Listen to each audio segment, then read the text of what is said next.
أعوذ بالله من الشيطان الرجيم. بسم الله الرحمن الرحيم. الحمد لله رب العالمين. الحمد لله الذي بنعمته تتم الصالحات، وأشهد أن لا إله إلا الله وحده لا شريك له، وأشهد أن محمدا عبده ورسوله المبعوث رحمة للعالمين.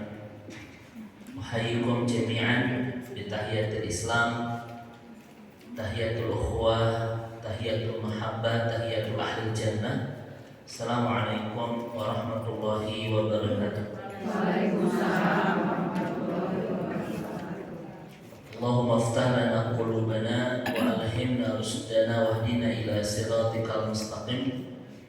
Ibu-ibu, para ummahat, para akhwat yang semoga Allah rahmati dan Allah berkahi, puji dan syukur hanya miliknya. Mudah-mudahan pertemuan iman kita di pagi hari ini untuk kembali menurut hati, mengejar cinta, melingkar iman, bertolabul ilmu di taman surga bersama MT Al-Muhajirin.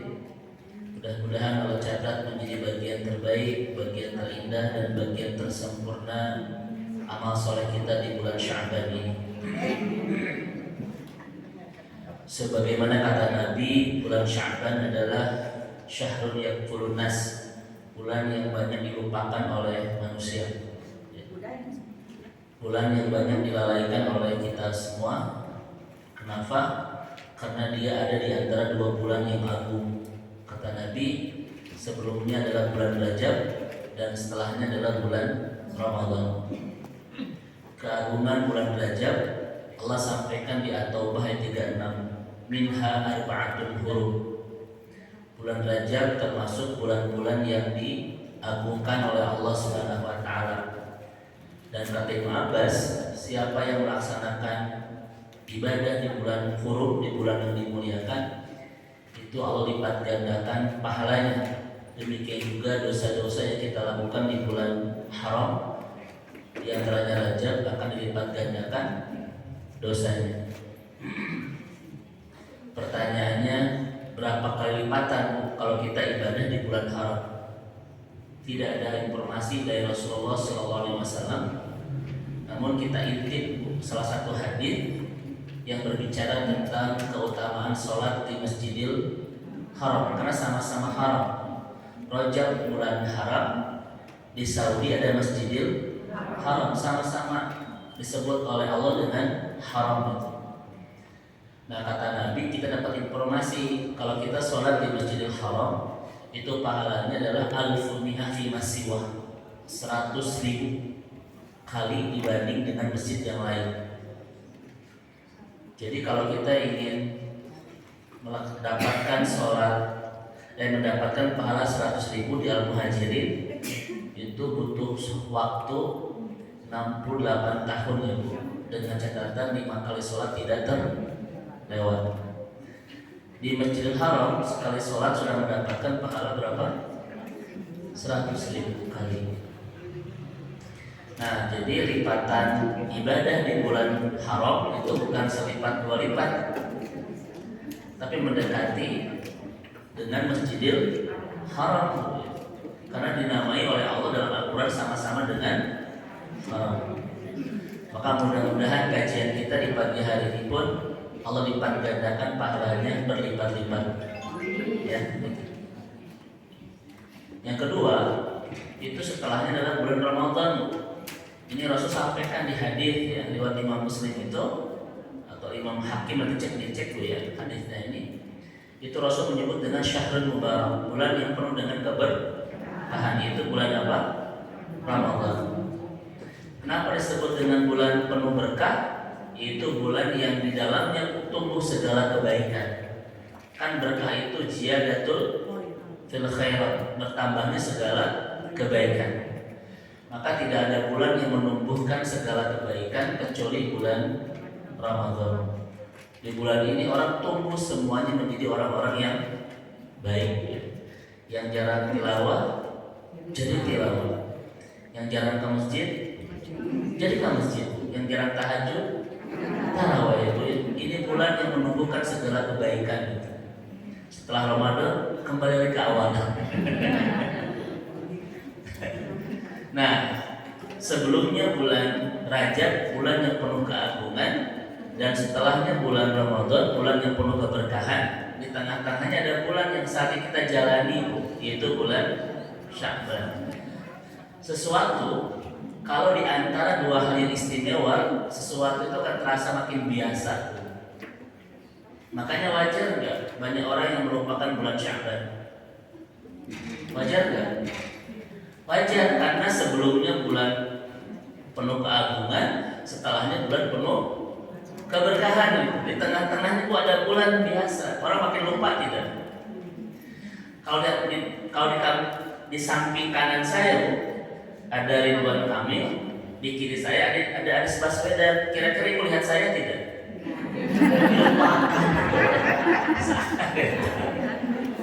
Makanya saya ini jarang kalau foto dengan orang-orang besar, karena tahu bagaimana perasaan dilupakan itu. Ya. Nah, ini Sya'ban ini tengah-tengah gitu. Orang lupa dengan bulan ini. Saat ini orang bukan bicara bulan Sya'ban loh, tapi bicara bulan Ramadan ya. Betul nggak? Persiapan Ramadan gitu. Sangat dilupakan bulan ini. Kemarin sebelumnya kita bicara bulan Rajab kan, sampai ada yang Rajaban gitu. Betul kan? Setelah Rajab bicara bulan apa biasanya? Ramadan. Sabarnya dilupakan kata Nabi. Padahal di bulan ini setidaknya kita dapat dua keistimewaan itu. Yang pertama apa? Kalau kita sholat di waktu-waktu orang sedang lupa, pernah kita bahas di sini. Kalau kita ibadah di waktu-waktu orang yang sudah yang lalai, yang lupa, itu mu'adzamatul qadr, pahalanya itu berlipat-lipat. Pahalanya sangat istimewa itu. Soalnya ibu ya, al-ibadah fi awqatil ghuflah mu'adzamatul qadr. Ibadah di waktu-waktu orang sedang lalai, ibadah di waktu-waktu orang sedang lupa, pahalanya sangat besar dan berlipat. Coba saya tanya kepada ibu-ibu di sini, kenapa Nabi mengatakan afdhalus shalah ba'dal fardhidah shalatul lail? Sebaik-baik salat setelah salat wajib adalah qiyamul lail. Betul Bu? Hadis Muslim. Sebaik-baik salat setelah salat wajib adalah qiyamul lail. Kenapa? Coba. Karena qiyamul lail adalah salat yang kita lakukan di waktu orang sedang lalai. Ketika tahajud ibu sedang apa? Duhur. Tidur ya Bu ya. Banyak gak orang yang tahajud Bu? Jarang. Kenapa? Karena ada di waktu orang sedang tidur. Makanya pahalanya berlipat-lipat tidak? Berlipat-lipat. Sampai-sampai Rasul bilang apa? Tidak ada sholat yang paling baik setelah sholat wajib kecuali sholat tahajud. Karena dia kita lakukan di waktu-waktu orang sedang lalai. Makanya kalau ibu ibadah di bulan Sya'ban ini, di samping pahalanya berlipat-lipat, kita menemukan keterbaikan dari ibadah. Sebagaimana terbaiknya sholat tahajud. Sebaliknya Bu, justru kita mah di bulan ini bukan memperbaiki ibadah, tapi numpang-numpang belum Ramadan. Ibu tahu sahur kayak Ramadan. Ibu terus baca Al-Quran kayak Ustaz Ramadan. Orang banyak kayak ibadah di bulan ini jarang. Alasannya apa? Belum Ramadan. Saya tanya kepada ibu-ibu di sini, apa kebiasaan Rasul di bulan Sya'ban coba? Memperbanyak sahur Bu, ya kan? Apa kata Usama bin Zaid itu? Aku tidak pernah melihat Rasulullah lebih banyak saumnya kecuali di bulan Sya'ban. Kata Aisyah, aku tidak pernah melihat Rasulullah saum sebulan penuh kecuali bulan Ramadan, dan tidak pernah melihat Rasulullah saumnya paling banyak kecuali di bulan Sya'ban. Ada ibu-ibu kuliner terus, mumpung can Ramadan. Ini faktanya saya Bu. Di bulan Syaban ini banyak yang ngajak buat perang. Nah alasannya mumpung belum Ramadan. Bahasanya adalah Ustaz ayo alasan sebelah mumpung can Ramadan. Padahal justru di bulan ini Rasul banyak apa tadi? Banyak sahur. Coba katakan di sini siapa yang sekarang yang sahur? Saya curiga nggak ada itu. Nah, mumpung belum.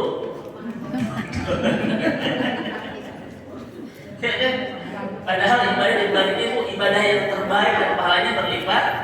Kenapa? Karena ibadah di waktu-waktu orang sedang lalai itu mu'adzamatul qadar, pahalanya sangat besar itu. Ya.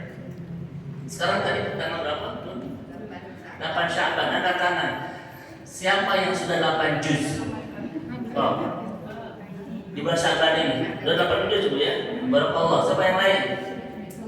Kenapa belum? Belum. Hari ini mah di bulan Ramadan Bu. Tanggal 8 sudah 15 juz, sudah 20 juz. Hari ini can wae. Nah, belum. Kita menyebutnya Masya Allah.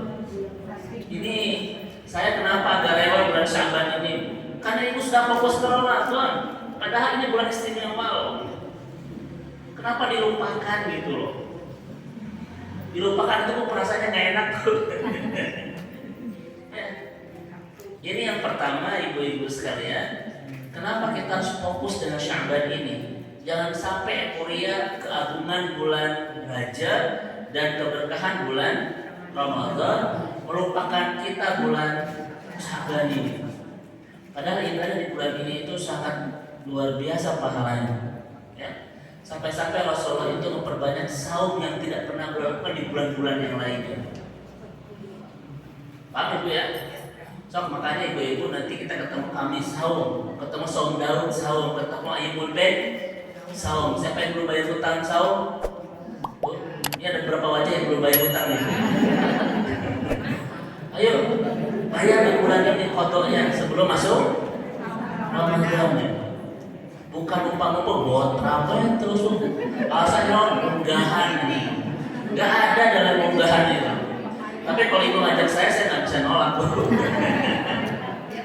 Tapi ada nggak tradisi unggahan dalam Islam? Tidak ada. Itu tradisi kita aja. Ya, setuju ibu-ibu?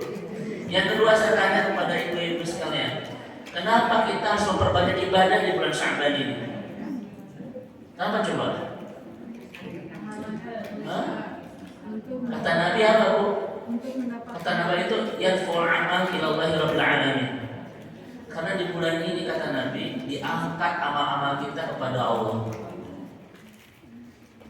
Diangkat seluruh amal tahunan kita kepada Allah. Hadis Nabi sahih ya, Imam An-Nasai. Coba saya tanya kepada ibu-ibu yang Allah rahmati.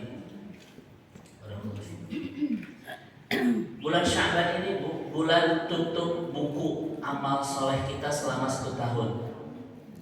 Biasanya di perusahaan itu tutup bukunya bulan apa? Desember kan? Sebelum masuk tahun baru. Nah, ibu-ibu sekalian, kata Nabi hadis sahih, Sya'ban itu diangkatnya amal setahun penuh. Kata para ulama, Sya'ban ini adalah penutup buku amal, catatan amal kita selama 1 tahun. Dan Nabi ngajarin apa kalau kita menemukan kata penutup? Nabi ngajarin apa? Hah? Nabi ngajarin tutup apapun dengan cara yang terbaik. Betul? Apa dalilnya? Innamal a'malu bil khawatim. Minyak tuh ayat ini. Innamal a'malu bil khawatim. Amal itu ditentukan di akhirnya. Makanya Nabi, ibu-ibu sekalian, itu mengajari kita menutup apapun dengan cara yang terbaik. Ya. Makanya Abu Bakar Siddiq itu mengajari kita doa. Bagaimana cara kita menutup apapun dengan cara yang terbaik. Allahumma ij'al khairu umri awakhiruhu wa khairu amali khawatimuhu wa khairu ayyami yawmal liqa'i. Kata Abu Bakar Siddiq, ya Allah, jadikan keterbaikan umurku di akhirnya, keterbaikan amalku di penghujungnya, dan keterbaikan hari-hariku ketika nanti di akhirat aku bertemu Engkau. Itu cara kita untuk menutup apapun dengan cara yang disebut dengan husnul. Sama saya tanya kepada ibu-ibu di sini, setahun ini ada nggak bulan-bulan yang kita merasa tidak baik ibadah? Ada nggak setahun ini? Ada nggak setahun ini merasa bahwa ada bulan-bulan yang kita banyak dosa? Bagaimana supaya kita tutup dengan indah? Bagaimana supaya kita bisa menutupnya dengan baik? Perbanyak ibadah di bulan penutup amal. Di bulan apa? Seharusnya di bulan ini itu banyak ibadah, bukan banyak kuliner. Gara-gara belum. Ya, betul Bu. Apa kata Nabi? Kata Nabi, Bu, aku ingin amalku diangkat kepada Allah dalam keadaan sedang sahur, itu kata Nabi. Artinya dalam keadaan sedang ibadah gitu. Kenapa? Innamal a'malu bil khawatim. Karena amal itu ditentukan di ujungnya. Coba saya tanya ibu-ibu sekalian, apa yang dilakukan oleh Rasulullah di ujung Ramadan coba? Apa itu? Rasulullah itu, ibu-ibu sekalian, di ujung Ramadan, kata Aisyah, istahada fi ashril awakhir ma la yastahidu fi ghairiha. Kata Aisyah, Rasulullah itu lebih bersungguh-sungguh melipat gandakan semangat ibadah di 10 terakhir yang tidak beliau lakukan di 20 hari sebelumnya. Kenapa, Bu? Karena Nabi mengajari kita menutup apapun dengan cara terbaik. Sampai-sampai Rasul tidak pernah keluar masjid, Bu, di 10 terakhir Ramadan itu. Ngapain? Melipat gandakan dan bersungguh-sungguh ibadah. Siap tahun ini kita seperti itu, Bu? Kan biasanya ibu-ibu setiap penutup Ramadan di mana? Sedang melaksanakan haji akbar gitu. Tahu di pasar baru. Kita doakan mudah-mudahan hajinya mabrur. Kenapa? Ini ajaran Rasulullah. Makanya justru di bulan Sya'ban ini, Bu, bukan bulan di mana kita ini kuliner wadah, botram wadah, bukan, Bu. Berbanyak ibadah. Ini bulan penutup amal, ya. Di mana segala penutup harus kita lakukan dengan cara yang nutup usia yang terbaik, nutup amal yang terbaik, ya. Itulah alasan kenapa Nabi itu melipat gandakan semangat ibadah di bulan Sya'ban. Karena Rasul tahu inilah penutup. Aku ingin amalku tidak diangkat dalam keadaan sedang sahur. Masya Allah. Saya sampaikan ini, Bu, karena orang banyak salah paham tentang Sya'ban ini. Ada yang belum mulai sahur, ada yang belum mulai tilawah, ada yang belum mulai tahajud. Alasannya apa? Mumpung belum Ramadan. Karena di sini kita mulai semuanya itu. Tadi saya tanya sudah ada 8 juz. Bersatu ibu-ibu, yang lainnya, Bu, 2 juz, 3 juz kan? Kita buka juz. Ya, yang terakhir, ibu-ibu sekalian, saya sedikit sampaikan biar kita betul-betul masih ada waktu. Ini kan bertanggal 8, Bunda, ya. Ada waktu sekitar 20 hari lagi, Bu, untuk memaksimalkan ibadah di bulan Sya'ban ini. Karena ini bulan yang sangat spesial. Yang ketiga, kenapa kita harus memperhebat ibadah di bulan Sya'ban ini? Yang ketiga, ibu-ibu sekalian, apa, Bu? Karena bulan Sya'ban itu adalah, Bu, as-silah ila Ramadan. Bulan yang menentukan keberhasilan Ramadan. Gak mungkin kita bisa berhasil ibadah di bulan Ramadan kalau kita tidak memulai di bulan apa? Apa kata Abu Bakar Al-Balkhi? Rajab syahrul zar'i, Sya'ban syahrul suki, Ramadan syahrul hisadi. Coba diulang, Bu. Wabillahi taufiq wal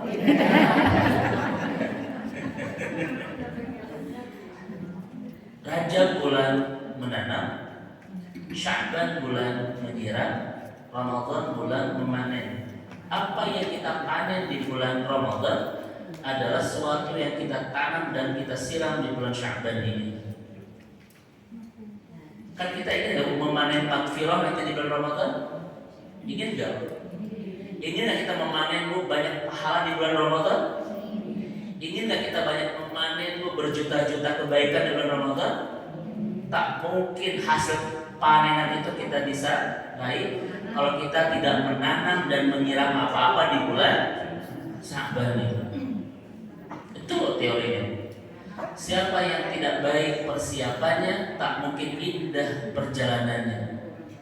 Ramadan ini menghadirkan banyak keindahan, namun ibu tidak akan bisa menikmatinya kalau kita tidak baik persiapannya di bulan Sya'ban. Paham ya Bu? Saya kembali. Apa yang akan kita panen, ampunan, kebaikan, pahala di bulan apa tadi? Ramadan. Tak mungkin bisa kita raih kalau kita tidak menanam dan menyiram apa-apa di bulan Sya'ban. Makanya kenapa disebut dengan bulan Sya'ban? Tajamul khair istihdar di syahr Ramadan. Karena disebut dengan Sya'ban untuk menghimpun segala persiapan-persiapan kita masuk bulan Ramadan. Tajamul khair tahdziran di syahr Ramadan. Itulah yang disebut dengan bulan Sya'ban.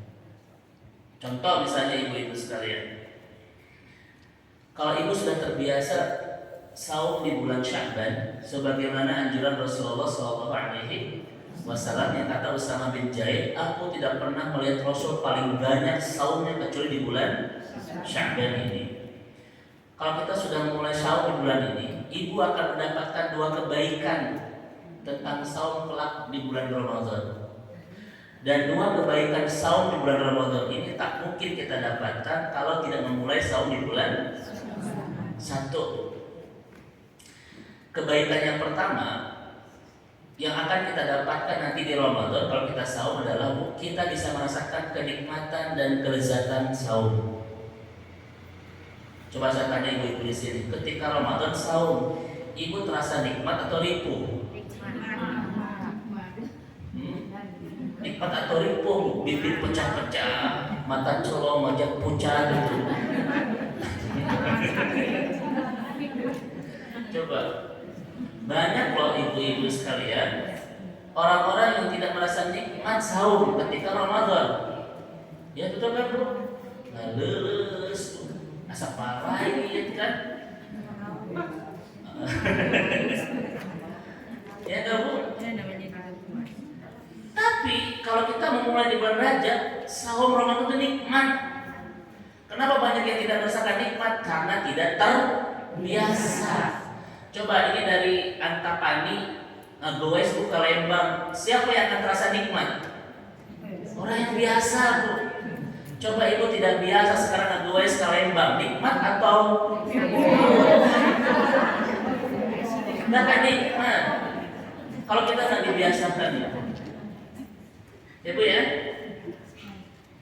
Makanya kenapa di ujung Ramadan ibu buka saum yang terakhir, takbiran berkumandang, dan besoknya mau 1 Syawal. Perasaan bahagia kan? Kenapa bahagia? Mau saum deui jangan gitu. Saya tanya kepada ibu-ibu, kenapa perasaan ibu bahagia ketika mendengarkan takbiran karena besoknya mau 1 Syawal? Pasti gitu. Ibu kenapa bahagia? Ustaz mau saum deui, mau taraweh deui, berarti beban enggak itu?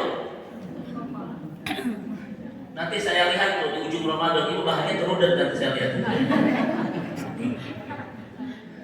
Nah ini ibu-ibu sekalian, kalau kita memperbanyak saum bulan Sya'ban ini, seperti kita sudah terbiasa doa, buka Lembang pun nikmat.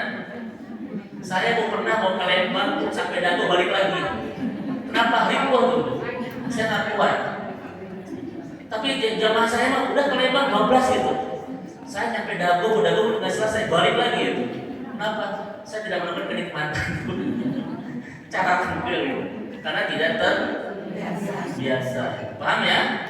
Yang kedua, Ini contoh saja, kenapa kita sebanyak saum di bulan Rajab Sya'ban ini.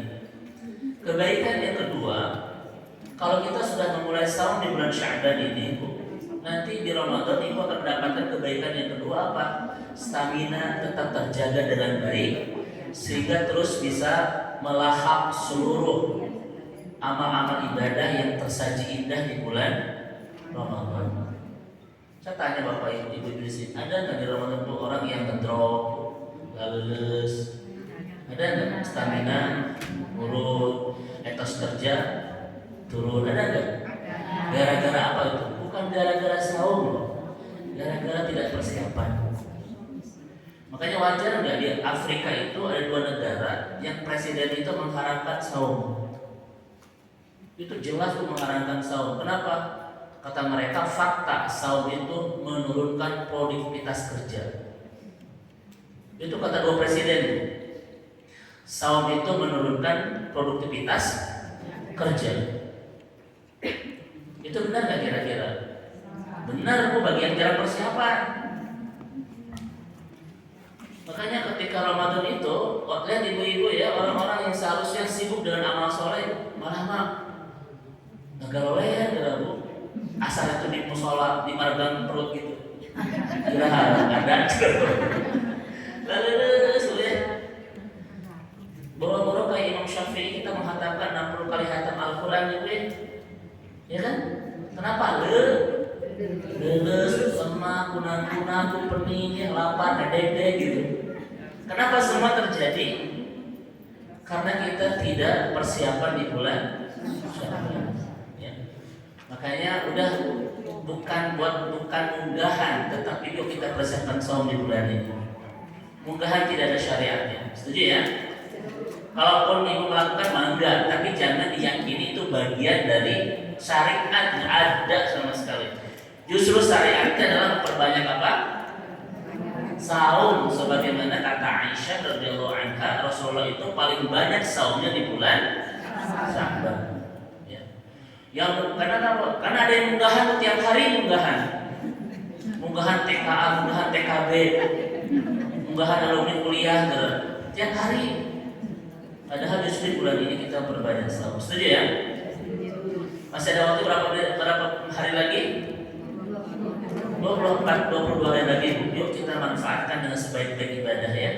Jangan sampai kita melupakan bulan ini. Pada bulan ini sangat berkaitan dengan keberhasilan Ramadan tahun ini. Mudah-mudahan ibu-ibu sekalian, tahun ini alhamdulillah Allah pertemukan kembali mudah-mudahannya dengan Ramadan. Karena 50.000 saudara kita di Turki pernah ketemu Ramadan tahun ini.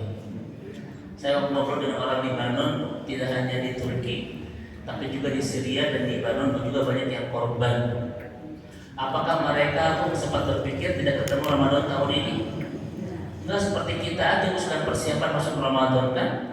Tiba-tiba bencana datang sampai menewaskan 70.000 orang. Di mana? Di Turki itu. Dan boleh jadi memang 20 hari ke depan ini ada di antara kita yang Allah takdirkan tidak ketemu Ramadan tahun ini. Betul kan? Makanya terus berdoa sama Allah dipertemukan Ramadan dengan tahun ini dan persembahkan ibadah-ibadah terbaik. Karena boleh jadi Allah tidak memperkenankan kita bertemu Ramadan tahun berikutnya. Setiap Ramadan selalu ada yang hilang di orang-orang yang kita cintai, ya kan? Bahkan boleh jadi Ramadan tahun ini banyak orang-orang yang tidak kita temui yang Ramadan sebelumnya bersama-sama dengan kita. Betul nggak? Bahkan Ramadan tahun ini boleh jadi Ramadan terakhir kita, dan banyak orang yang tidak menemukan lagi kita di Ramadan tahun berikutnya itu. Maka betul-betul jadikan Ramadan tahun ini, andaikan Ramadan terakhir buat kita, jadikan dia adalah jalan kita untuk bisa pulang ke surga itu. Setuju ya? Kenapa saya begini Bu? Di samping Cianjur kan sebelumnya, kemudian kemarin Turki, kemudian kemarin saya waktu umroh karena baru 4 hari pulang, itu di bandara Soekarno-Hatta ada orang yang meninggal di pangkuan saya, bapak-bapak, bukan ibu-ibu ya, bapak-bapak. Di pangkuan saya, jantungnya di ini tapi sudah tidak terselamatkan. Kemudian ketika di Tanah Suci pun Ada yang meninggal pas pulang pun juga ada yang meninggal. Saya merasa antara kehidupan dan kematian teramat dekat sekali. Ya, Masya Allah. Maka jangan terlalu banyak angan-angan sampai kita melupakan tentang sebuah keniscayaan yaitu bahwa kita akan pulang. Ya, begitu. Masya Allah ibu-ibu sekalian, itu betul-betul di apa ya? Di pangkuan saya meninggalnya itu ya. Orang Antapani. Ya. Ini Antapani bukan? Nah, siap-siap ya Bu ya. Masya Allah. Baik. Kita masuk ke kajian kedua ya Bu ya. Ini mukadimahnya 40 menit ya, nggak apa-apa. Kita masuk ke kajian kedua tentang istiqomah. Di bahasan sebelumnya kita membahas bahwa istiqomah itu adalah as-sabatu ala khairat, tetapnya kita dalam kebaikan. Apapun warna dan rasa hidup kita, tetap bersama Allah, tetap tidak mengubah frekuensi ketaatan kita, tetap tidak mengubah volume ibadah kita kepada Allah, tetap tidak menggeserkan sinyal ibadah kita dengan Allah.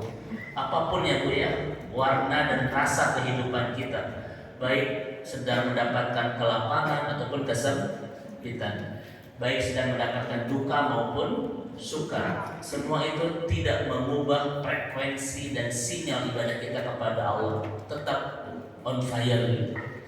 Itu yang namanya istiqomah. Tetapnya dalam kebaikan bernama istiqomah, tetapnya dalam keburukan namanya inhirofiyah. Kalau ibu punya suami yang tetap hesek ke masjid, itu bukan istiqomah, tapi inhirofiyah. Ustaz, suami yang bilang istiqomah bisa karena ke masjid, itu salah. Itu inhirofiyah. Karena istiqomah itu bukan sekedar intisab, bukan sekedar tetap, tapi tetapnya dalam kebaikan. Ya, inhirofiyah. Kalau ibu tetap gibah, itu bukan ibu yang istiqomah. Itu ibu yang inhirofiyah namanya. Ya. Baik. Ini istiqomah. Kemudian ibu-ibu sekalian, kita sudah bahas kemarin, tidak ada jalan yang paling dekat menyambungkan kita dengan dua kebahagiaan di dunia dan di akhirat kecuali istiqomah. Istiqomah itu aqrabut thariq ila sa'adah fid darwain. Istiqomah itu adalah jalan terdekat kita untuk meraih kebahagiaan di dunia dan di akhirat. Maka semakin orang memperkuat daya keistiqomahannya, maka semakin dekat dengan segala kebahagiaan hidupnya. Itu rumus. Mari kita sedikit ulas. Ustadz, benar nggak bahwa istiqomah itu akan mengantarkan kita bahagia di dunia dan di akhirat? Satu, saya katakan dua ayatnya. Ini ayat An-Nahl 97 yang betul-betul menjanjikan kita bahwa istiqomah itu adalah cara kita untuk bahagia di dunia. Tadi istiqomah itu apa Bu? Tetapnya dalam kebaikan. Dan ayatnya, barang siapa yang beramal soleh, baik laki-laki maupun perempuan, fanuhyiyannahu hayatan thayyibah, Allah akan memberikan kehidupan yang penuh kebaikan di dunia. Ini ayatnya. Semakin istiqomah kita dalam amal soleh, kan istiqomah itu tetapnya kita dalam kebaikan. Semakin kita istiqomah, semakin dekat kita dengan sumber-sumber kebahagiaan. Jadi kebahagiaan itu ibu-ibu bukan ditentukan oleh keberlimpahan, tetapi keistiqomahan kita dalam ketaatan. Ada nggak ayat Bu, kayaklah la'allakum tuflihun, agar Anda bahagia? Ada nggak? Ibu cek dalam Al-Quran, kayaklah agar Anda bahagia. Ada nggak? Nggak akan pernah ada. Tapi lihat, istiqomahlah agar Anda bahagia. Ada? Ini ayatnya. Karena kebahagiaan tidak ditentukan oleh keberlimpahan, tetapi dari keindahan ketaatan kita. Semakin indah dalam ketaatan, semakin Allah buka sumber-sumber kebahagiaan. Betul? Saya tanya sama ibu-ibu, ada nggak orang yang berlimpah tidak bahagia? Ada nggak orang indah ketaatannya tidak bahagia? Nggak akan pernah ada. Nggak akan pernah ada. Betul Bu? Itu sudah janji Allah, itu sudah janji Rasulullah SAW. Kenapa ibu sampai hari ini mungkin belum bahagia? Boleh jadi kita kurang bukan kurang uang, itu mah pasti Bu. Kurang taat, tahajud sering ketinggalan, tilawah sering ketinggalan, duha sering kelewat. Yang mana mungkin kita bahagia? Betul? Karena kebahagiaan ditentukan oleh keindahan kita dalam ketaatan. Apa kata Ibnu Abbas? Lil hasanah itu al-itminan. Ketaatan itu menenangkan, mendamaikan dan membahagiakan. Ya. Makanya kenapa Rasulullah itu disebut manusia yang paling bahagia? Anna Muhammadan as'adur rajuli fil alam. Muhammad itu lelaki terbahagia di dunia. Kenapa? Karena beliau yang paling hebat ketaatannya, betul? Dia yang paling indah ketakwaannya kepada siapa? Seharusnya yang paling bahagia siapa? Fir'aun dan lain sebagainya. Tapi ternyata Daud pakai tasnya 3 Daud. Kita mah yang nggak kaya, yang nggak ibadah, budatnya itu mah kuat. Tidak ada ayat Anda harus segala punya biar Anda bahagia. Nggak ada. Ayatnya adalah Anda ibadah biar Anda bahagia. Hayatan itu. Ya. Makanya kalau kita saat ini tidak terlalu bahagia, bukan tidak terlalu berlimpah, mungkin kita belum indah dalam ketaatan. Harus yakin itu. Harus yakin. Yang kedua, Ustaz benar nggak bahwa istiqomah itu akan membahagiakan kita sampai ke akhirat? Nih ayatnya yang kalau sudah kita bahas buku silam 30 kemarin kan? Satu pertemuan kita bahas ayat ini kemarin. Apa kata Allah? Ya ayyuhalladzina amanu ittaqullaha la'allakum tuflihun. Wahai orang beriman, bertakwalah agar Anda bahagia. Bertakwalah agar Anda bahagia, bukan kayalah agar Anda. Enggak ada ayatnya. Dan pun tadi ketakwaan tidak hanya menjanjikan kebahagiaan di dunia, tetapi juga menjanjikan kebahagiaan. Ini ayatnya. Lihat orang-orang yang istiqomah itu. Nanti di ujung kematiannya itu ada bisikan di telinganya. Jangan khawatir meninggalkan dunia. Jangan takut untuk menyongsong akhirat, karena Allah sudah jadikan surga bagimu. Sok enak gak Bu perasaan begitu? Ini ayatnya Bu. Kata Ibnu Katsir, kalimat ini akan terdengar di telinga kita di ujung kematian kita itu. Kalau bahasa kita don't worry, be happy. Tapi kalimat malaikat tidak begitu. Pertama asal milenial pisan. Kata malaikat, Allah takhafu wala tahzanu wa abshiru bil jannati allati kuntum tu'adun. Ya, jangan takut meninggalkan dunia, jangan khawatir menghadapi akhirat, karena Allah sudah jadikan surga bagimu. Makanya wajar enggak ada orang yang di ujung kematiannya ada sakaratul maut tetapi merasakan ketenangan? Ada bisikannya. Masya Allah. Ya. Karena sebelum kematian itu Bu, yang memisahkan kehidupan dan kematian itu adalah sakaratul maut. Dan nanti kita bicara bagaimana pedihnya sakaratul maut itu. Sampai-sampai Rasul pun merasakan itu, ya kan? Tapi kenapa ketika kita melihat banyak orang yang meninggal bertenang gitu ya, wajahnya seperti berseri-seri gitu ya, walaupun tidak tertawa ya Bu ya, tertawa itu takut. Kenapa? Ini ada kalimat ini loh. Allah sudah jadikan surga bagimu. Masya Allah. Ternyata ibu-ibu sekalian, siapa yang merindukan kebahagiaan dunia akhirat? Siapa Bu? Kita rindu gak? Yuk kita istiqomah. Makanya kenapa kajian kita hari ini tentang bab istiqomah? Karena memang kitalah pendamba kebahagiaan dunia dan akhirat. Kenapa saat ini banyak yang belum bahagia? Bukan tidak lelah mencari kebahagiaan, tapi salah mencari kebahagiaan. Contohnya Bu ya. Sampai saat ini banyak orang yang tidak bahagia bukan karena tidak lelah mencari kebahagiaan, tetapi dia salah mencari kebahagiaan. Seakan-akan keberlimpahan itu sumber kebahagiaan. Faktanya banyak yang kehilangan kebahagiaan dalam keberlimpahan. Dunia makin banyak, hati makin budak gitu. Pilih mana? Ibu kaya raya tapi rudet atau kaya raya tapi bahagia dan cepat?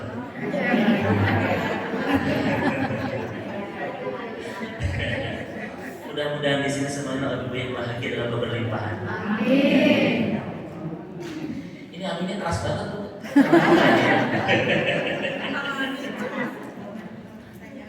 Paham ya Bu ya? Oke. Jadi bab istiqomah ini sesuatu yang kita perlukan agar kita bisa meraih puncak-puncak kebahagiaan dunia dan akhirat. Itu sudah janji Allah dalam Al-Quran. Nah, bahasa kita hari ini adalah, Ustaz, kenapa sih banyak orang yang tidak istiqomah? Kenapa banyak orang yang berguguran di jalan keistiqomahan? Padahal istiqomah itu adalah jalan mengantar kita menuju kebahagiaan. Lalu kenapa banyak kita istiqomah? Akan kita bedah faktor-faktornya itu. Benar-benar waktu kita cukup. Kita akan bedah pagi hari ini. Istiqomah itu jalan satu-satunya untuk mengantarkan kita bahagia dunia akhirat. Tetapi kenapa banyak yang berjatuhan dan berguguran di jalan istiqomah ini? Faktanya banyak yang sudah meninggalkan ngajian, banyak yang sudah meninggalkan jilbab, banyak yang sudah meninggalkan Al-Quran. Kembali lagi ke dunia masa lalunya ini. Kembali lagi ke film-film yang pernah dia tinggalkan. Kembali lagi kepada kemaksiatan-persiatan yang pernah dilupakan itu. Kenapa orang kembali lagi seperti dulu? Padahal istiqomah itu adalah satu-satunya jalan mengantarkan kita bahagia dunia dan akhirat. Kita akan bedah hari ini ibu-ibu sekalian. Yang pertama ibu-ibu, faktor orang itu tidak istiqomah dalam ketaatan kepada Allah, bahkan banyak yang berjatuhan di jalan ini, berguguran dan kembali ke masa lalunya. Yang pertama adalah adamul ikhlas ilallah, ketiadaan hati yang ikhlas karena Allah Subhanahu wa ta'ala. Ini yang pertama. Hati yang tidak ikhlas itu menyebabkan kita tidak mungkin bisa istiqomah. Makanya ibu ikhlas dan tidaknya ngaji kayak begini itu nggak bisa saya ramal, tapi bisa saya lihat nanti. Karena orang yang tidak ikhlas itu tidak akan bisa bertahan, pasti akan berguguran itu. Kira-kira kenapa Bu? Dua faktor ini, saya analisanya. Kalau ibadah kita Bu tidak karena Allah, maka tidak mungkin bisa istiqomah, tidak mungkin bisa bertahan. Kenapa? Satu, ya teorinya.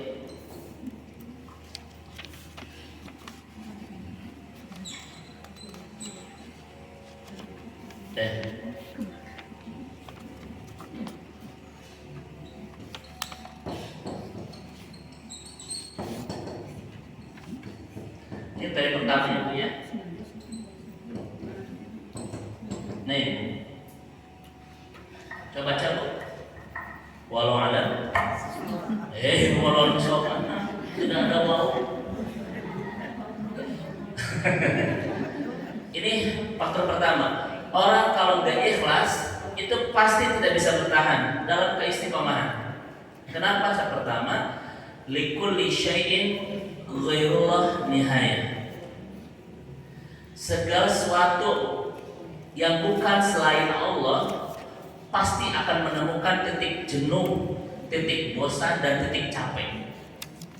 Itu yang pertama. Kalau ibu ibadah, niatnya bukan selain Allah, ya Bu ya, pasti akan menemukan titik jenuh, titik bosan, titik lelah. Pasti. Karena satu-satunya yang tidak akan mengantarkan kita kepada titik bosan atau titik jenuh adalah Allah. Baik, saya akan kasih contoh dulu ibu sekalian. Ada nggak rumah tangga yang merasa bosan dan jenuh? Ada nggak Bu? Ada Bu? Kenapa? Karena rumah tangganya tidak dibawa untuk Allah. Itu faktornya. Mungkin niat di rumah tangga Bu ingin apa? ingin punya pasangan saja, ingin A, ingin B, ingin C, semua itu akan menjenuhkan loh.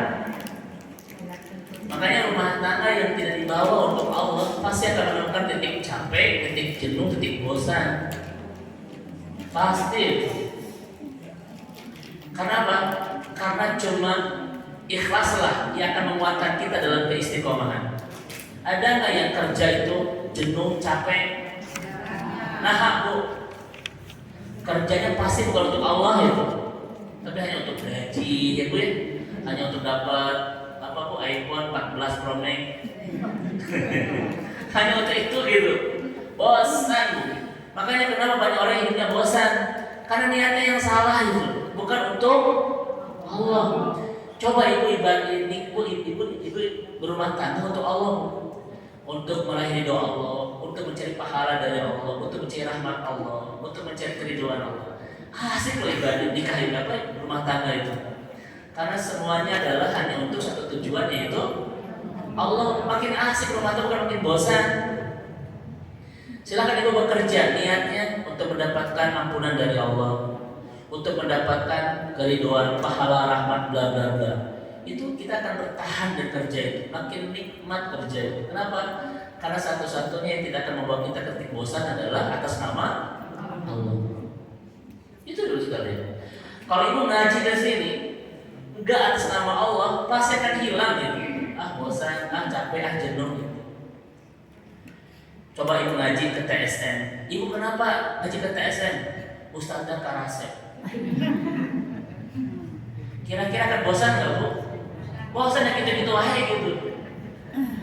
Apalagi Ustadz tuh makin tua makin ya dengan hilang bisa deh.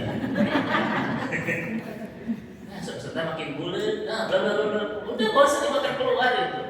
Ibu kenapa ngaji? Saya ingin mendapatkan ampunan dari Allah. Saya akan mendapatkan cinta dari Allah. Itu yang akan bertahan loh. Setuju nggak? Maka setiap hal yang membosankan, melelahkan, Bu, jangan-jangan gara-gara niat kita yang tidak benar. Kenapa? Likulli syai'in ghairullah nihayah. Segala sesuatu yang niatnya bukan karena Allah pasti ada titik jenuh, ada titik bosan. Setuju Ibu ya? Baik. Nah, demikian juga dengan ibadah-ibadah kita yang lain. Kalau niat kita tidak dirawat atau senantiasa memastikan hanya untuk Allah Subhanahu wa taala, selalu kita mendapatkan benturan-benturan kebosanan, kelelahan di dalam ketaatan itu. Maka pastikan innamal a'malu binniyat wa likulli imri'in ma nawa. Ya. Kuatin saya hijrah itu hanya untuk Allah. Saya itu melaksanakan ketaatan ini hanya untuk Allah. Ibu kenapa tahajud Ustaz supaya glowing? Akan bertahan bukan? Ibu kenapa sering sahur Ustaz ini kolesterol turun ya? Gak akan bertahan Ustaz ini gitu. Tapi kenapa kita sahur? Saya ingin mendapatkan ridho dari Allah. Itu yang akan bertahan. Ini sudah paham nggak Bu? Paham ya? Maka ciri orang yang tidak ikhlas di dalam beramal tidak akan pernah bertahan dalam amal itu. Ciri orang yang tidak ikhlas dalam ketaatan adalah orang yang tidak akan bertahan dalam ketaatan. Pasti akan berguguran. Kenapa? Selain Allah itu membosankan. Makanya kalau kita hidup ingin tidak bosan, Bu, pastikan niat hidup kita untuk innas sholati wa nusuki wa mahyaya wa mamati lillahi rabbil alamin. Kalau ibu kerja, pel, rumah, nyusul, apalagi di rumah itu masak, kamu cerita-cerita masing-masing dan segala penderitanya apa? Hanya untuk suami, hai, bosan, akan bertahan. Apalagi ketika ibu rudet ke suami, coba ibu lagi ada marah di suami, kira-kira kerja baik gak ketika di rumah? Ibu mau cek kopi buat suami yang sedang ibu marah kepadanya, pecah itu kaca yang gelas. Semua untuk Allah Subhanahu wa taala ya. Setuju? Perbaiki niat kita. Yang kedua ibu sekalian, kenapa orang yang tidak ikhlas untuk Allah tidak akan bertahan dalam keistiqomahan? Dan kalimat ini ya Bu, Wa innama likulli imri'in ma nawa. Seseorang itu akan mendapatkan apa yang dia niatkan. Tak mungkin kita mendapatkan sesuatu yang tidak kita niatkan. Ibu tidak akan mendapatkan pahala dari tahajud yang niatnya bukan untuk cari pahala. Ibu kenapa tahajud? Ya Ustaz supaya glowing. Ini pahala nggak Bu? Ya, karena Allah Rasul sudah mengatakan orang tak akan mendapatkan apa yang tak dia niatkan. Ya. Itu sudah janji Rasulullah SAW. Makanya boleh jadi Bu, berapa banyak amal kita yang tidak berbuah pahala gara-gara salah niat itu. Ya, coba saya tanya ibu-ibu sekalian, kalau niat ibadah kita untuk Allah, ibu akan mendapatkan pertolongan dari Allah, kemudahan dari Allah, kekuatan dari Allah, keringanan dari Allah. Semua ibu akan dapat, makanya bisa bertahan itu. Kenapa? Dimudahkan oleh Allah, dikuatkan oleh Allah, ya. Diringankan melakukannya oleh Allah. Tapi kalau ibadah kita tidak untuk Allah, ibu tidak akan dapat apapun dari Allah. Tidak dapat kemudahannya, tidak dapat pertolongannya, tidak dapat kekuatannya. Kira-kira cepat ambruk gak ibadah kita? Nah itu. Ini ayatnya, hadisnya walikulli imri'in ma nawa. Ibadah itu butuh pertolongan Allah, Bu. Butuh kekuatan dari siapa? Dari Allah. Orang yang dari rumah ke masjid itu bukan karena dia hebat dalam ketakwaan, dia ditolong oleh Allah bisa ke masjid, betul nggak? Suami ibu, dia itu angkat barbel setiap hari. Tapi kalau nggak ditolong oleh Allah, nggak bisa membuka kelopak mata untuk tahajud loh di malam hari. Padahal dia itu angkat, setung diangkat, barbel diangkat. Tapi kalau nggak mendapatkan pertolongan Allah, nggak mungkin bisa mengangkat kelopak mata untuk tahajud. Coba percaya sama Al-Quran. Nah, dulu nasta'in itu. Suami ibu tuh pernah gunung tertinggi di dunia sampai ke Everest itu. Tapi kalau Allah nggak nolongnya, nggak mungkin bisa melangkah ke masjid gitu, nggak mungkin. Karena semua itu pertolongan siapa? Allah lah ibadah itu. Jadi kalau kita ibadah bukan niatnya untuk Allah, kira-kira pertolongan Allah enggak? Enggak. Makanya wajar nggak orang-orang yang nggak ikhlas itu cepat berhenti dari ketaatan? Karena nggak dapat kekuatan dari Allah, tidak dapat kemudahan dari Allah, tidak dapat pertolongan dari Allah. Semua nggak dapat. Kenapa? Walikulli imri'in ma nawa. Karena orang itu tidak akan mendapatkan apa yang tak dia niatkan. Ini kata siapa? Rasulullah SAW. Makanya kira-kira penting nggak kita menjaga keikhlasan di dalam beramal ini? Untuk apa? Di antaranya untuk bisa istiqomah sampai datang kematian. Karena ibu tidak boleh berhenti dalam ketaatan kecuali setelah datang kematian. Kenapa banyak orang yang berhenti ketaatannya sebelum datang kematian? Gara-gara dia tidak istiqomah, ya. Karena kehilangan keikhlasan di hatinya, maka dia tidak bisa istiqomah dalam ketaatan sampai datang kematian. Apa kata Allah? Wa'bud rabbaka hatta yatiyakal yakin. Beribadahlah kepada Allah sampai datang kematian. Ya Bu ya. Ada nggak orang-orang yang menjadi alumni dalam ketaatan? Kenapa? Pasti faktor ketidak ikhlasan. Kan ada orang yang Ustaz, sumpah dulu saya pernah tahajud, ini bangga bisa. Ustaz, sungguh saya pernah hafal Ar-Rahman. Padahal orang-orang yang bilang pernah adalah orang-orang yang sudah menjadi alumni dalam ketaatan sebelum datang kematian. Dia orang-orang yang terlempar dari keistiqomahan. Yang paling repot adalah Ustaz, sumpah saya pernah hafal surat Al-Ikhlas. Jadi pernah dengan ikhlas lagi. Ya. Coba ibu-ibu renungkan kembali lagi, saya ulang-ulang. Ada nggak sampai hari ini tuh ibadah-ibadah yang pernah kita lakukan, pernah kita tinggalkan? Coba, ada nggak? Ada. seorang kembali. Coba ibu renungkan. Adakah sampai hari ini ibadah-ibadah yang kita tinggalkan pernah kita lakukan? Kenapa itu semua kita tinggalkan? Padahal cuma satu yang membolehkan kita meninggalkannya, ketika datang kematian.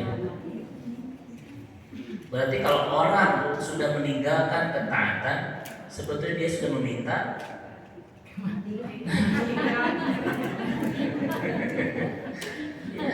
ya kan Bu? Masya Allah ya. Apa kata Allah? Wa'bud rabbaka hatta yatiyakal yakin. Itu ayatnya. Gak boleh Anda berhenti ibadah sampai datang kematian ya Bu. Jadi ibu-ibu saya tanya, bisa nggak ibu merencanakan kematian terbaik, terindah? Bisa, caranya bagaimana? Istiqomah, tetap dalam ketaatan sampai ajal menjemput, udah itu. Itu cara terbaik kita menjemput husnul hati. Saya tanya ibu-ibu sekalian, mohon izin. Kapan kita meninggal, rahasia nggak? Bagaimana keadaan kita ketika meninggal, rahasia tidak? Tidak. Semua bisa kita rencanakan. Saya tanya, kapan kita pulang ke akhirat? Rahasia. Bagaimana kondisi kita di akhirat? Rahasia. Tidak. Bisa kita rencanakan. Betul kan? Ayatnya banyak. Ibu tahu nggak? Al-Quran 30 juz, 114 ayat surat. Berapa lembar? Berapa lembar? 302 lembar. Berapa halaman? Sampai hari ini belum tahu. 604 halaman. Cuma 2 rumus itu. Siapa yang taat kepada Allah, di akhirat dia mendapatkan kebahagiaan. Siapa yang maksiat kepada Allah, di akhirat dia mendapatkan penderitaan. Itu sudah dirumuskan dalam Al-Quran. Jadi masa depan akhirat kita itu rahasia, misteri tidak? Tidak, bisa kita rencanakan sekarang. Karena rumusnya ada dalam Al-Quran. Kira-kira kalau ibu-ibu di dunia itu saya maksiat, kira-kira sudah ketebak gak masa depan akhiratnya? Karena itu Al-Quran. Allah tidak bilang, Bu, nanti di akhirat aku surprise, ada enggak? Nggak ada. Kalau ibu taat sampai datang kematian, kira-kira masa depan akhirat bisa kebaca? Jadi misteri tidak? Tidak. Itu Al-Quran. Bagaimana cara kita menjalani kehidupan? Seperti itulah kita merencanakan masa depan akhirat kita. Karena nggak ada kebahagiaan di akhirat bagi orang-orang di dunia itu banyak melakukan ada. Coba saya tanya ibu-ibu sekalian, saya pernah sampaikan ini. Punten ibu-ibu, kematian itu kan menyambungkan kita dengan 5 kenikmatan kan? Kenikmatan nikmat kubur, kenikmatan bertemu Rasulullah, kenikmatan melihat wajah Allah, kenikmatan mendapatkan surga, dan kenikmatan bertemu lagi dengan orang-orang tercinta yang saat ini sudah tiada gara-gara kematian mereka. Itulah 5 kenikmatan yang kita akan dapatkan setelah kematian. Betul? Pertanyaan saya kepada ibu-ibu saat ini, ibu rindu atau takut dengan kematian? Rindu atau takut? Padahal kematian itu menyambungkan kita dengan 5. 1, ibu akan dapatkan nikmat kubur yang kata Nabi apa? Raudhah min riyadil jannah, seindah taman-taman surga itu di alam kubur itu. Yang kedua, hadis Muslim, wa anna faradtahum alal haud, kata Nabi, aku akan menggandeng tanganmu menuju telaga haud dan kita minum bersama-sama. Itu kata Nabi sallallahu alaihi wasallam. Yang ketiga, ibu sekalian, ru'yatullah. Ibu akan melihat wajah Allah karena Allah menyingkap tabirnya, dan itu senikmat-nikmat kelak di akhirat. Yang keempat, ibu akan mendapatkan surga khalidina fiha, yang kekal di dalamnya. Dan terakhir, alhaqna bihim dzurriyyatahum, bertemu lagi dengan orang tua kita, bertemu lagi dengan orang-orang yang tercinta yang sekarang sudah tiada itu. Semua nikmat gak? Nikmat itu dihantarkan oleh kematian kita. Sekarang tolong jawab dengan jujur, ibu rindu atau takut dengan kematian? Hah? Ibu bilang rindu tapi keduanya. Saya tahu perasaan ibu-ibu. Kenapa saya tahu? Karena saya pun sama, takut. Tuh. Pertanyaannya, Bu, kenapa takut? Karena kita tahu siapa kita saat ini. Betul. Hati kita nggak bisa dibohongi tentang siapa kita saat ini di hadapan Allah loh. Ya enggak? Artinya Bu, masa depan akhirnya kebaca. Makanya kalau kita masih banyak dosa, masih banyak maksiat, masih nggak rapi soal harta mana halal mana haram, makin nggak siap kita pulang loh. Betul nggak? Coba saya tanya ibu, pengen nggak Bu kalau ibu kerja di sebuah perusahaan dapat gaji sebulan itu 1 miliar? Pengen nggak Bu? Pantas nggak?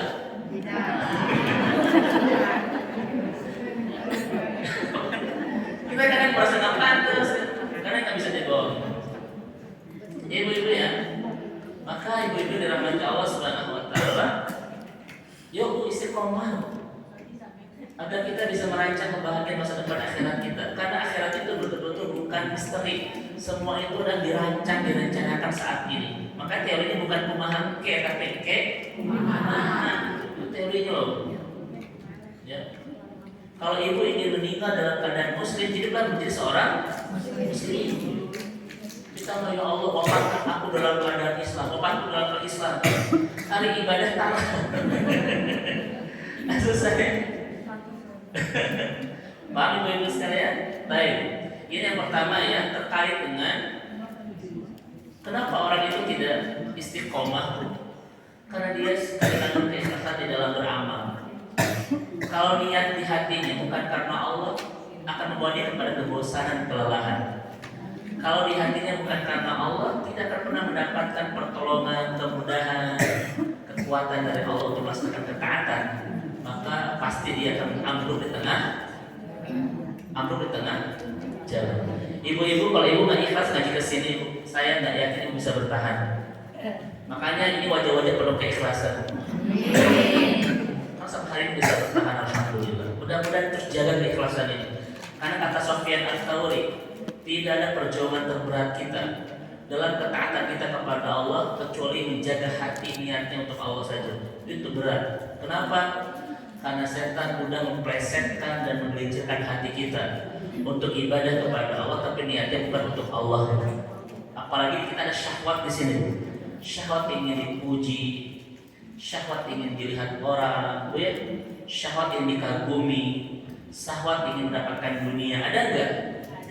Itulah yang berat merawat hati ketika di sini ada syahwat itu. Makanya apa kata Imam An-Nawawi? Orang yang ingin ikhlas tetapi masih senang dipuji orang seperti ingin mencampurkan minyak dengan air. Itu kata Imam An-Nawawi. Saya ulang. Orang yang ingin belajar ikhlas tapi masih senang ingin dilihat orang seperti sedang ingin mencampurkan minyak dengan air. Nyambung enggak? Gak akan pernah nyambung. Tidak akan pernah ada keikhlasan di orang-orang yang masih kuat urusan ingin dilihat, dipuji ya Bu ya, kemudian dikagumi oleh orang. Itu nggak akan mungkin bisa terjadi. Makanya kalau ingin betul-betul memurnikan niat, maka redakan dulu yang tadi itu, obatin dulu tentang syahwat-syahwat tadi ya. Karena nggak mungkin bisa bersatu. Nah kita mau tunggu, syaitan itu kan menggoda kitanya ya sebelum melaksanakannya, ketika melaksanakannya, dan ketika kita selesai melaksanakan. Ada loh yang niatnya ikhlas di awal, di tengah, tapi hancur di akhir. Ibu sholat tahajud khusyuk banget, jam 7 pagi digoda oleh setan untuk di status di Facebook. Bismillahirrahmanirrahim. Terima kasih ya Allah, tadi dini hari dengan udara yang sangat hening dan bening, saya tahajud nikmat sekali.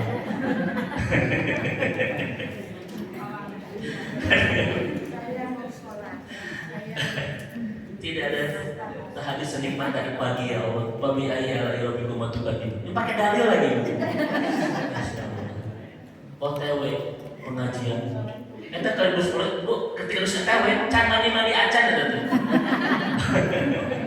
OTW pengajian, baca mandi gitu ya. Alhamdulillah. Hati-hati dengan jebakan-jebakan dunia seperti ini, karena semuanya akan menghancurkan seluruh pahala-pahala kita dalam ketaatan kepada Allah Subhanahu wa Ta'ala. Ibu saya itu belajar ikhlas cuma satu loh bu teorinya. Ini bagi saya efektif, itu bagi ibu-ibu. Tapi mudah-mudahan menjadi inspirasi bu ya. Setelah saya meninggal, 1 hari, 2 hari, 3 hari, orang sudah melupakan enggak? Hari makin hari, setelah saya meninggal, orang makin lupa saya. Jadi buat apa kita melaksanakan ibadah gara-gara orang coba? Setelah kita meninggal, orang nggak akan ada ingat sama kita loh. Ngapain gitu loh? Itu yang bikin saya belajar ikhlas loh. Kan ada sahabat tuh yang ingin dilihat kan sekarang ya tuh ya. Ada nggak sahabat ingin dilihat orang? Ada nggak sahabat ingin dipuji orang tuh? Sok bayangkan di kematian kita, sehari, 2 hari, 3 hari orang sudah mulai melupakan kita semua itu. Jadi ngapain kita mengejar ini? Kalau toh ketika kematian kita dilupakan itu. Maka kejarlah di kematian kita yang justru terus menemani kita sampai nanti ke surga itu. Siapa? Allah. Nah itu aja niatnya. Ibu sekarang mau jadi artis RW atau RCT ada sini atau artis kota Bandung, wah gitu. Setelah kita meninggal, ada nggak orang yang terus ingat sama kita? Ada. Dilupakan kita ini. Jangankan ya bu ya, orang seperti kita, banyak orang-orang yang punya nama hebat setelah meninggal dilupakan banyak orang. Apalagi kita yang sudah masih hidup dilupakan orang. Sedih bu ya. Apalagi ketika kita sudah meninggal. Jadi buat apa kita ingin dilihat orang?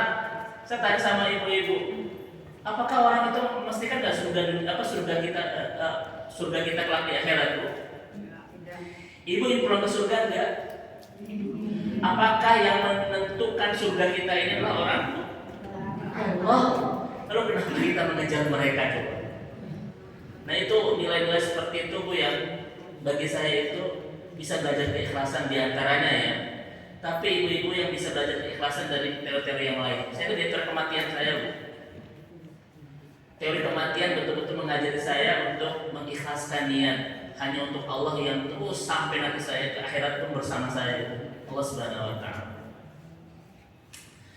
Ini materi yang pertama ya bu ya, tentang kenapa banyak orang yang tidak istiqomah di jalan ketaatan. Hijrah ibu tidak akan pernah bertahan ketika kita salah dalam merawat keikhlasan. Maka Ustadz nanti bagaimana cara merawat keikhlasan? Ilmu, dari ilmu. Makanya orang yang berhijrah kemudian tidak berilmu tidak akan pernah bisa bertahan. Makanya tugas kedua bagi orang-orang yang sudah hijrah adalah terus belajar, terus ngaji dengan ustadz-ustadz yang ada di sekitar kita. Dan kemarin sudah kita bahas kan, ustadz yang bagaimana yang harus kita ngaji bersama mereka. Ustadz-ustadz yang satu membuat kita makin dekat dengan Allah dan membuat kita makin menemukan jalan pulang ke surga itu. Dan alhamdulillah Allah Subhanahu wa Ta'ala Kota Bandung ini memberikan banyak ulama-ulama yang bisa menjadi penerang jalan kita bu ya, untuk bisa mengetahui kemana arah langkah kita untuk bisa pulang ke surga itu bersama mereka bu. Ya, alhamdulillah. Makanya kenapa saya itu katakan di kajian sebelumnya Teh Anita ya, musibah terbesar bagi umat itu adalah ketika kehilangan ulama bu. Karena kita kehilangan petunjuk jalan yang bisa mengatakan kita bisa pulang kemana? Ke surga. Coba saya tanya kepada ibu-ibu di sini, ada di antara ibu-ibu sudah ke surga? Belum kan? Berarti belum, masih blank kan? Jalan kan? Ada loh guide-nya yang bisa ngantarin kita itu tanpa kita salah arah. Siapa? Ulama itu. Makanya kerasa nggak seberharga apa ulama itu bu? Mungkin mereka orang biasa di sekitar kita. Mungkin pangkat mereka lebih rendah daripada pasangan kita. Mungkin harta mereka lebih kecil daripada yang kita miliki kan? Tapi mereka itu satu-satunya orang yang bisa mengantarkan kita pulang ke surga loh. Maka betul-betul rawat loh. Kalau di sekitar kita ini ada banyak ulama yang betul-betul menjadi panutan kita untuk bisa mengantarkan kita menemukan jalan pulang ke surga. Kalau ibu ingin pulang ke surga, makanya orang yang benar ingin pulang ke surga betul-betul menjaga para ulama yang ada. Tuh ya, ini digibah ulama itu. Sampai hati nanti pun digibah. ini yang pertama. Sekarang yang kedua ibu sekalian.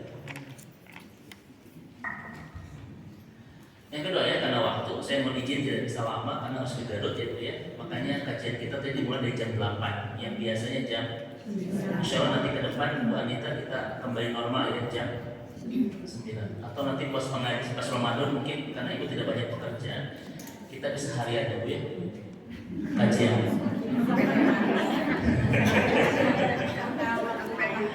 Bisa Bu, cuma saya tidak mau Bu. Karena banyak amanah yang lain ya. Baik. Yang kedua, kenapa banyak orang yang sulit bertahan di jalan yang justru akan mengantarkan dia bahagia dunia akhirat itu istiqomah. Yang kedua adalah adamul isti'dad di awaqibil iman. Ini faktor kedua. Adamul isti'dad di awaqibil iman. Apa artinya? Apa artinya?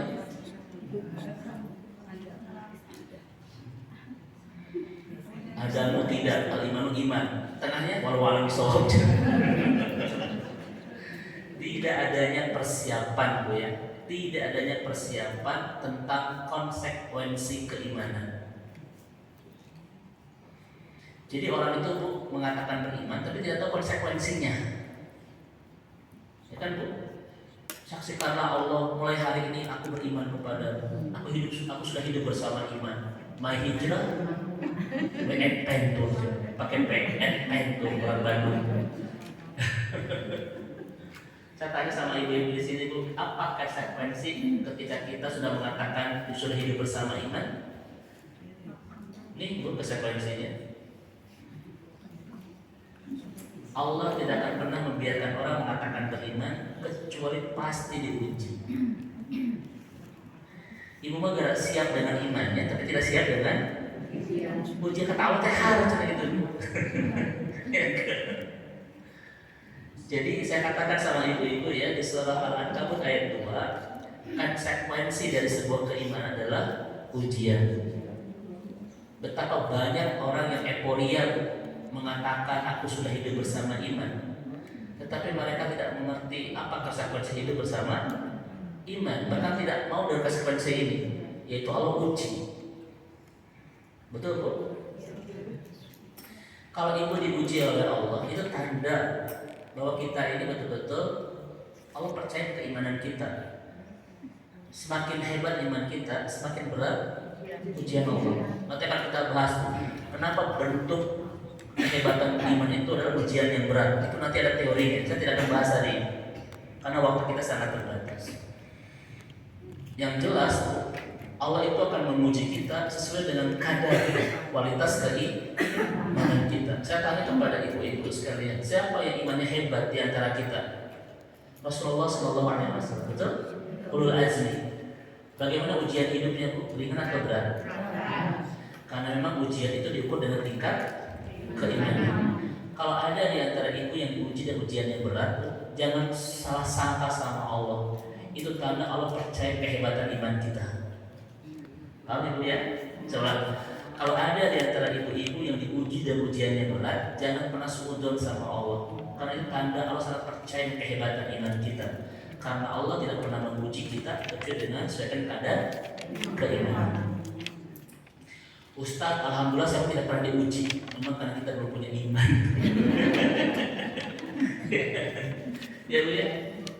Kenapa ibu masih banyak bersedih? Karena kita masih di dunia. Kenapa ibu banyak terluka? Karena ibu masih di dunia. Dunia itu darul ibtila, tempatnya kekecewaan, tempatnya air mata, tempatnya ujian. Ustaz, kenapa Allah masih menguji saya? Karena ibu masih tinggal di sini loh. Ustaz, saya mah tidak mau diuji. Ya jangan tinggal di sini. Kemana? Terserah ibu. Kan begitu kan jawabannya. Kenapa masih terluka, masih kecewa, masih sakit hati, masih sedih, masih berair mata? Karena kita masih tinggal di itu jawabannya. Ibu pengen? Ibu masih tinggal di sini? Siap-siap dengan semua, kan terimalah semua itu. Ustaz, saya tidak mau lagi kecewa, tidak mau lagi menangis. Jangan tinggal di sini. Kemana tuh Ustaz? Terserah ibu, jangan beban Ustaz.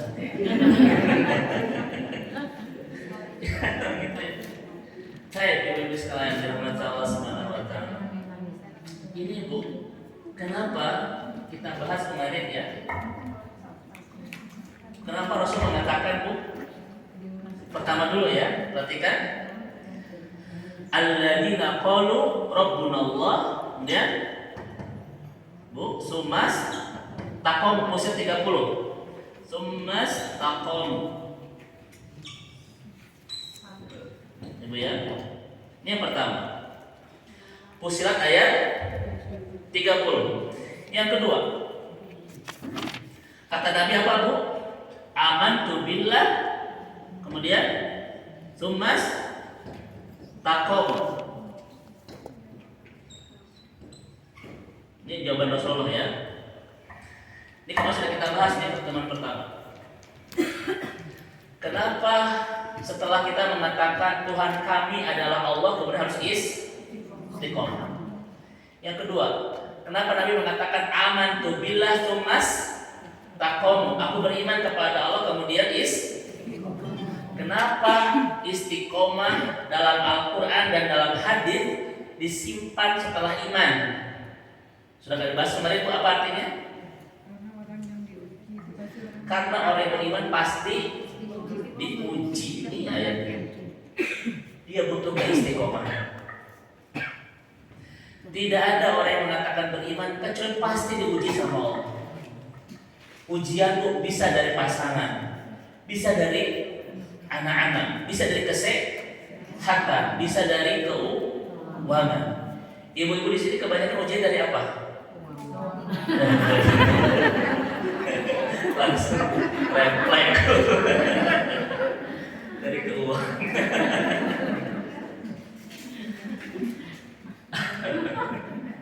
Ya Bu ya, Masya Allah itu. Alhamdulillah ya Bu ya, kita tidak diuji seberat saudara-saudara kita di Turki ya Bu ya. Saya terus komunikasi dengan teman-teman di sana Bu. Tidak ada air, tidak ada sumber makanan, tidak ada listrik dan sebagainya. Kita doakan mudah-mudahan saudara-saudara kita terus bertahan di ujian yang sangat berat ini, dan mudah-mudahan Allah segera angkat ya musibah itu dan diganti dengan keberkahan, kebahagiaan. Baik. Nah ini Bu ujiannya. Bisa nggak kita bertahan ketika iman kita dihantam banyak gelombang ujian itu? Ujiannya bisa kemudahan, bisa kesulitan. Ada nggak orang yang istiqomah dalam ketaatan ketika diberikan kemudahan? Ada, tapi ketika dia melonggar ketaatan ketika diberikan kesulitan, makin malas ibadah karena makin banyak masalah itu ada. Ibu pengajian berarti bisa tujurudat jeneng. Itu ada loh, dia nggak istiqomah berarti, ya kan? Sebaliknya ada orang yang bagus ketaatannya ketika diberikan kesulitan, tapi mulai melonggar ketaatannya ketika diberikan kelaparan, makin disibukkan dunianya, Bu, makin melonggar ketaatannya, berarti dia nggak istiqomah itu. Ibu kenapa nggak ngaji? Sibuk Ustaz.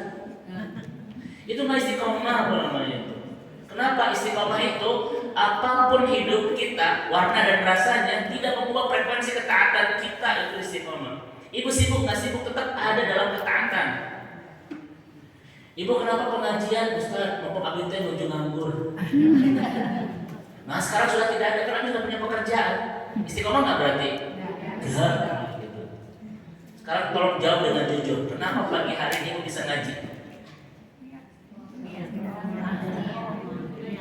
Karena ada waktu. Kalau ibu sibuk ngaji enggak? Tuntut.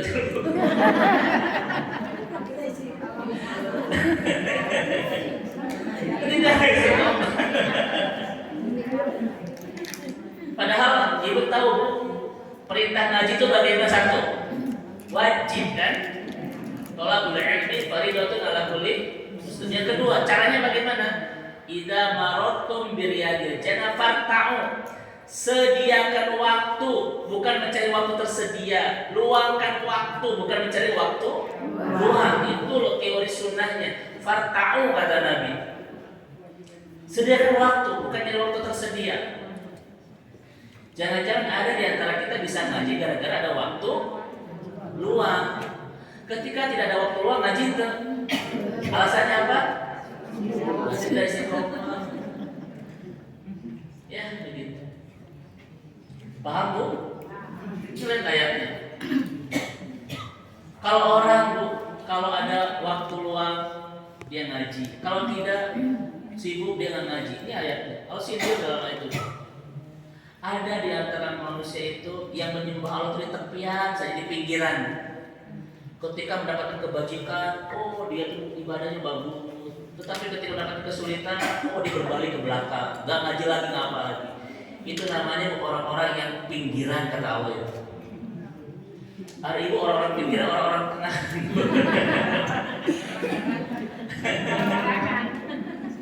Ya. Suami ibu lagi dapat masalah, ke masjid terus. Jam 12 sholat Jumat, jam 9 sudah di masjid tuh. Itu sujudnya sampai 5 menit 10 menit gitu ya.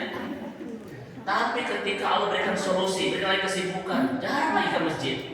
Ada yang kayak begitu? Gak istiqomah berarti itu. Gak istiqomah. Makanya kenapa banyak orang yang berbulan tidak istiqomah? Karena tidak tahu konsekuensi iman. Konsekuensi iman itu adalah ujian. Ini kalau mendapatkan kenikmatan bagus ibadahnya, tapi ketika mendapatkan banyak kesulitan marah-marah sama Allah. Ini ada. Yang sebaliknya pun ada. Ya. Makin dekat dengan Allah ketika banyak masalah, makin jauh dari Allah ketika diberikan solusi kan? Ada orang seperti itu. Nah ini yang kedua ibu-ibu sekalian. Jadi ketika ibu mengatakan ya Allah aku sudah hidup bersama iman, itu tandanya ibu sudah mengatakan kepada Allah, ya Allah mulai hari ini aku sudah diuji. Ya Allah apapun ujian dari tidak pernah mengubah frekuensi ketaatanku kepadamu. Itulah kalimat ihdinas siratal mustaqim atau Rabbana la tuzigh qulubana ba'da idh hadaitana. Ya Allah, jangan pernah palingkan lagi hatiku ya setelah Kau berikan hidayah dari hidayah kepadamu. Itu doa agar kita senantiasa terus istiqomah di dalam bersama Allah Subhanahu wa taala. Apapun ujian yang ada. Makanya ikutan apapun ujian yang ada di kehidupan kita, jangan pernah mengubah hubungan kita bersama Allah. Kenapa? Boleh jadi ujian itu menjadi musibah. Tetapi musibah yang paling besar adalah ketika kita diuji, kita mulai berubah kebersamaan kita dengan Allah. Itu ujian yang paling besar. Ya, setuju Bu? Jadi apapun yang Allah ujikan di kehidupan kita, jangan pernah mengubah kebersamaan kita, kedekatan kita dengan Allah Subhanahu wa taala. Ya. Itu adalah ujian dari Baik. Ini yang kedua, ibu-ibu yang dirahmati Allah Subhanahu wa taala terkait dengan dampak-dampak orang itu tidak ikhlas, tidak istiqomah ya. Cepat berhenti, terseok-seok, kemudian ambruk, berhenti, bahkan berbalik arah. Yang tadinya sudah makin mengkristal, keistiqomahannya mulai mencair lagi, dan hidup seperti orang-orang biasa yang seakan-akan tidak pernah menemukan Allah di kehidupannya. Ya. Nauzubillah min. Saya sudah 1,5 jam, Bu. Sementara kajian kita ini ada 3 lagi yang mau kita bahas ya. Ini pun dipersingkat karena waktu saya sangat tidak mencukupi. Jadi mohon izin untuk pertemuan hari ini dipotong berdua ya. Nanti kita bahas di pertemuan ketiga tentang 5 faktor yang membuat orang itu tidak bisa bertahan bersama Allah Subhanahu wa taala. Mudah-mudahan ibu nanti istiqomah ya untuk bisa bertemu lagi. Kalau ibu tidak datang lagi, berarti saya curiga ibu tidak ikhlas ya. Bu Anita, Bunda mohon izin saya tidak bisa menyelesaikan hari ini dari keterbatasan waktu. Saya harus ke Garut, ibu sekalian karena ada amanah. Jadi hari ini kita 1,5 jam saja ya cukup. Insya Allah nanti kita biasa 2 jam di pertemuan-pertemuan berikutnya insya Allah untuk menuntaskan 4 pertemuan tentang bab istiqomah. 1, kita bahas tentang apa itu istiqomah, sudah kita bahas kemarin. Yang kedua hari ini kita bahas tentang kenapa banyak orang yang bergulir di jalan istiqomah. Nanti yang ketiga, kebaikan-kebaikan apa yang Allah berikan ketika kita tetap di jalan ketaatan ini, dan bagaimana cara kita merawat istiqomahan ya untuk bisa mengantarkan kita ke surga. Karena judul kita adalah istiqomah until jannah.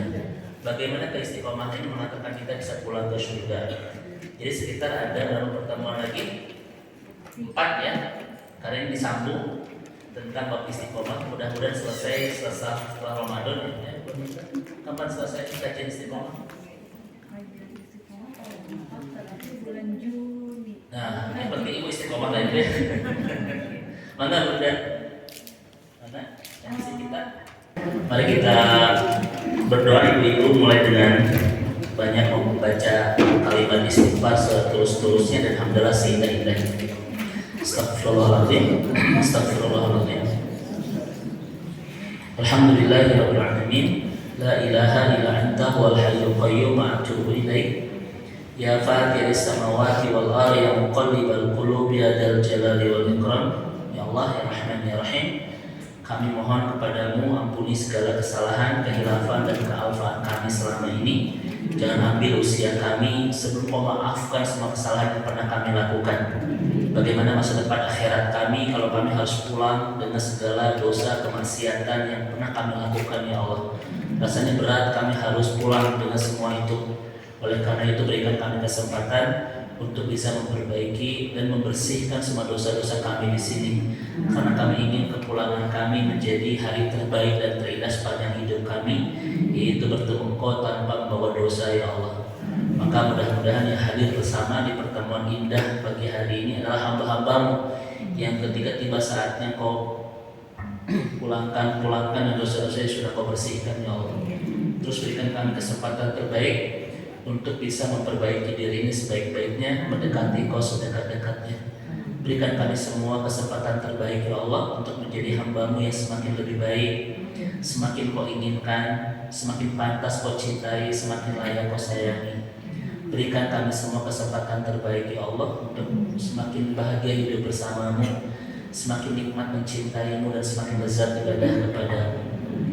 Andaikan 2023 ini adalah tahun terakhir kami ada di sini, maka jadikan tahun ini ya Allah tahun terbaik pengabdian kami kepada-Mu, tahun terindah hubungan kami bersama-Mu, tahun terbahagia hidup kami dengan-Mu ya Allah, tahun terhebat ketaatan ibadah kami kepada-Mu, dan tahun terpantas kami untuk bisa menjadi ahli surga-Mu ya Allah.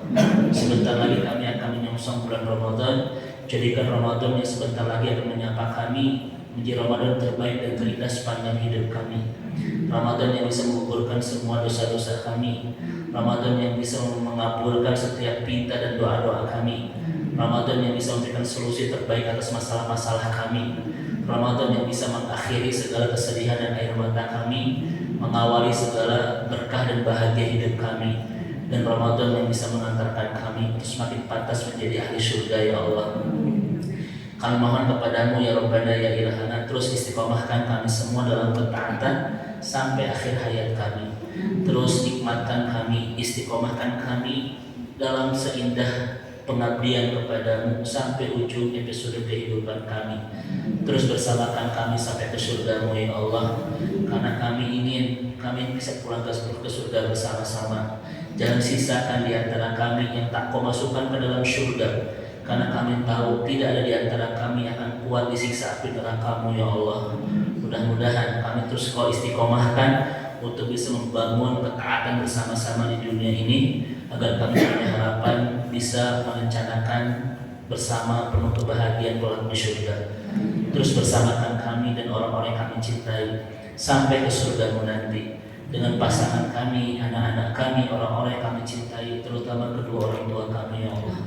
Mudah-mudahan yang hadir bersama di pertemuan indah pagi hari ini adalah hamba-hamba-Mu yang kelak di surga bisa melihat kembali wajah indah kedua orang tuanya, bisa kembali melihat senyuman indah kedua orang tuanya, bisa kembali mengacup tangan kedua orang tuanya, dan kembali bisa memeluk tubuh halus kedua orang tuanya ya Allah. Karena tidak ada puncak kebahagiaan dalam hidup kami kecuali Engkau hantarkan kami menjadi ahli surga dan bertemu kembali dengan kedua orang tua kami kelak di sana ya Allah. Mudah-mudahan yang hadir bersama di pertemuan indah pagi hari ini adalah hamba-hambamu yang Engkau telah rencanakan dan bahkan Kau pantaskan untuk berkumpul kembali, bersama kembali, nyatu kembali dengan orang-orang tercintanya kelak di surga. Innaka rabbuna ala kulli syai'in qadir. Allahumma sallimna li Ramadan wa sallim Ramadan lana wa sallimhu minna mutaqabbalan. Rabbana la tuzigh qulubana ba'da idh hadaitana wa hab lana min ladunka rahmah innaka antal wahhab. Rabbana atina fid dunya hasanah wa fil akhirati hasanah wa qina adzabannar. Afwan minkum. Assalamualaikum warahmatullahi wabarakatuh.